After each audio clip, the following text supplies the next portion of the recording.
Now, back to Matt Patrick and your morning news. KTRH News Time is 8:17. Apparently, we're going to be holding seminars for non-English speaking Texans so that they can get up to speed on sales tax reforms, and you're going to pay for that, by the way. Joining us right now is Curtis Collier with U.S. Border Watch and Marcelo Tafoya with LULAC. Curtis, Marcelo, welcome to Houston's Morning News. Thanks for taking... Good morning. Pleasure being with you. All right, guys.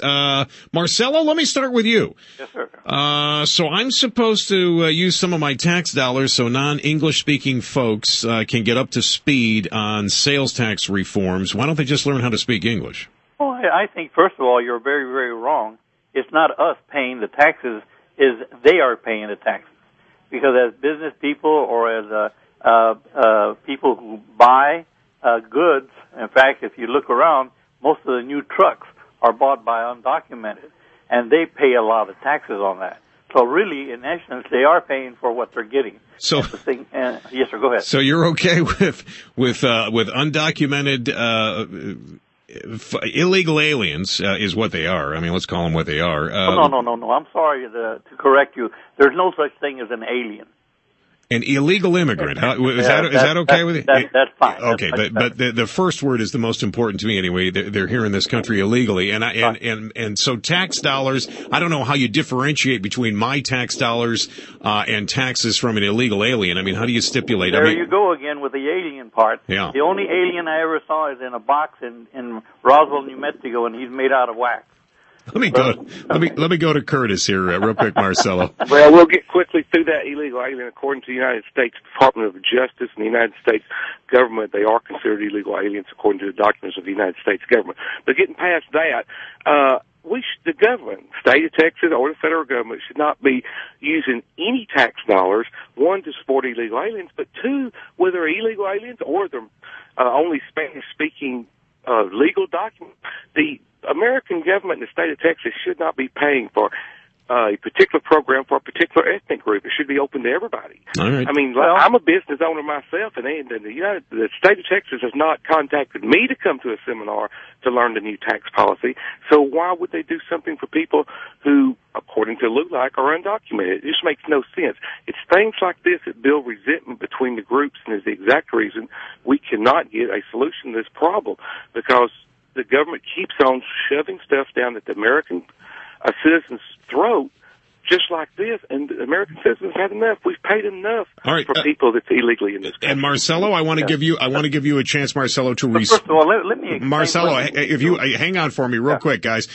Take a breath, and we'll come back. And Marcelo, I'm going to give you a chance to respond to Curtis here in just a second. KTRH News Time is 8:23. We're joined by Curtis Collier with U.S. Border Watch and Marcelo Tafoya from LULAC, and we're talking about the seminars that tax dollars are going to pay for, so non-English speaking Texans can learn a little more about the sales tax reforms. And Marcelo, I'm going to start with you. You want to respond to Curtis.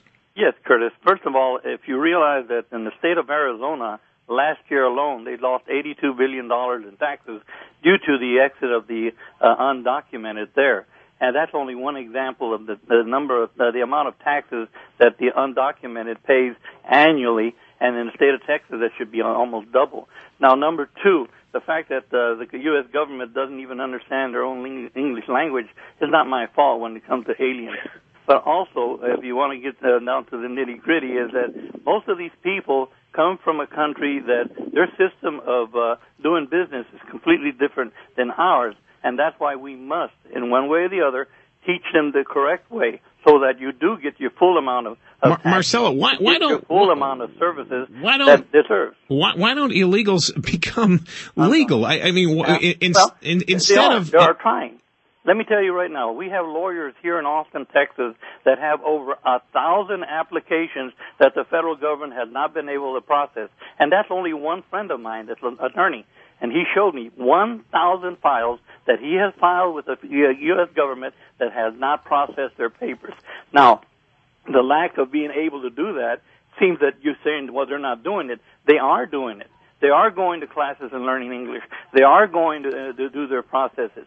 But the trouble is that nobody even investigates that because they don't see the outcome. All right, Marcelo, there is no outcome. Marcelo, I want to give Curtis, I've got maybe a minute, but let me give you the last word. Go ahead. I'll make it real quick. Going back to your statement about Arizona, they may have cut down on $80 million in tax paid into the state, but the state saved over $125 million in fees that they had paid and benefits they paid to illegal aliens. So at the end of the day, at the net, they're above more than $45 million a year. But going on back to what we're talking about here, if the tax money the illegal aliens pay into the system pays for their entire way, let the American citizens pay that same amount of taxes. We pay 4 times as many taxes as illegal aliens pay. The only taxes that they pay are sales tax that are forcibly taken from them at the time of purchase. And if they could figure out a way to get around that, they wouldn't pay that. Most of them don't pay income tax. They don't pay any type of tax other than the sales tax that's collected at the time of a purchase. And so that's exactly why we need to stop this program of illegal aliens getting benefits from state coffers. Curtis, the American citizens and people have had enough. Guys, I got to wrap.